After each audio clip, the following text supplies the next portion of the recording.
Raven was using air, but so were the sylphs. The combined force of two currents of air ramming into one another caused a spectacular spinning effect.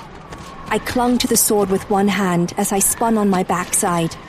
With a quick jab, I drove the blade into the ground to stop my forward momentum.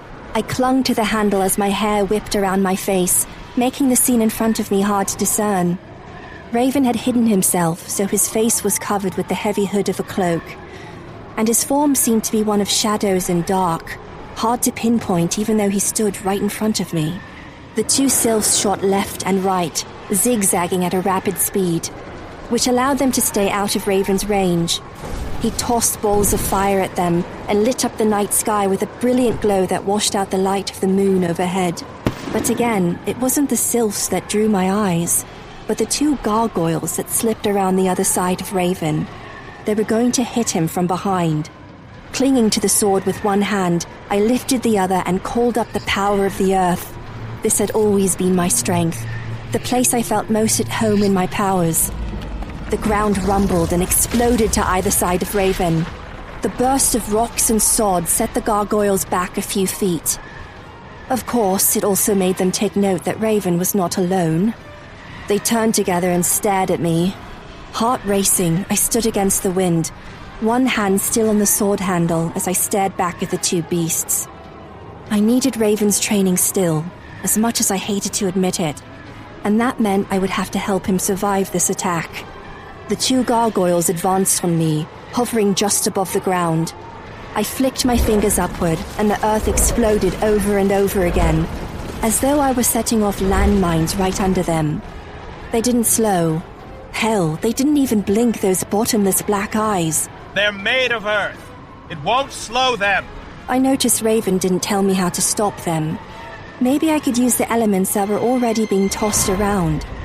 Both the wind from the sylphs and from Raven was still going fast and hard, a little coaxing, and I could turn it into something rather dangerous. I gritted my teeth and wove the power of the air through my fingers, letting it pick up speed like a mini tornado, faster and faster. I coaxed it until it was nothing but a blur over my hand. I set it on the ground and whispered softly, "Bigger."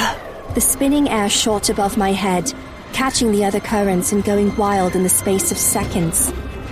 My legs were yanked toward it, and I gripped the sword handle with all the strength in me, but it wasn't enough.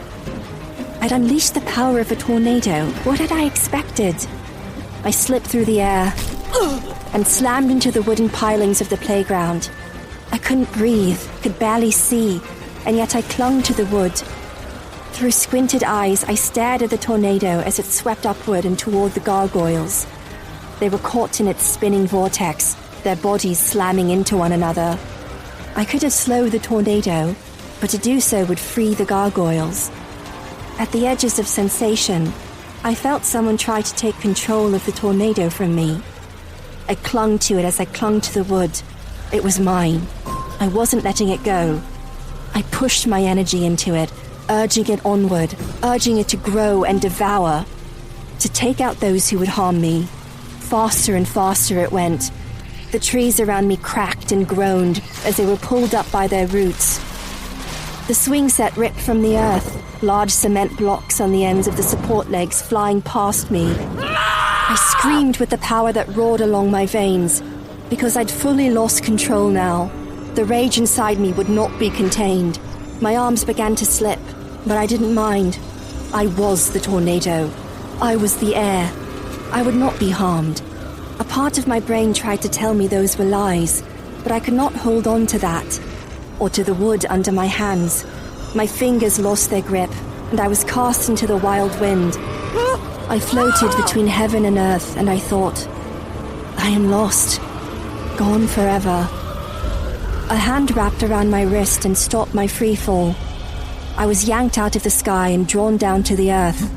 Arms held me tightly, and then the wind was gone, the air around me still, my hair no longer flying about like Medusa's snakes. Just like that, it was over.